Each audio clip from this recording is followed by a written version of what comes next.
Assalamu alaikum урматтуу YouTube көрүүчүлөр. Биздин каналдын катталуучулары саламатсыздарбы? 31 май 2022 жыл банктарды билип беребиз. Биз менен болуп лайк басып коюңуздар. Бир эле жолу. Бир лайк жетиштүү достор.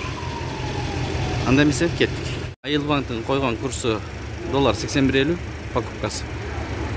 Рубль 1 сом 20 тыйын. Евро 87.50. Айыл банк. Финанс кредит банк. Доллар 81.50 алынышы. Евро 87.50. Рубль 1 сом 18 тыйын. Исламик банк. Доллар сатып алынышы 81.50, сатуысы 82.50. Рубль 1 сом 20 тыйындан алынышы, сатылышы 1 сом 25 тыйын. Банкта курс 81.50 алынышы, сатылышы 82 доллардығы. Рубль 1 сом 20 тыйындан алынышы, сатылышы 1 сом 35 тыйын. Бакай банк. Финка банкты көрөбүз, тугандар. Финка банкта курс 81.20дан алып долларды 82.20 сатат. Рубль 1 сом 20 тыйындан алып 1 сом 30 тыйындан. Финка банк.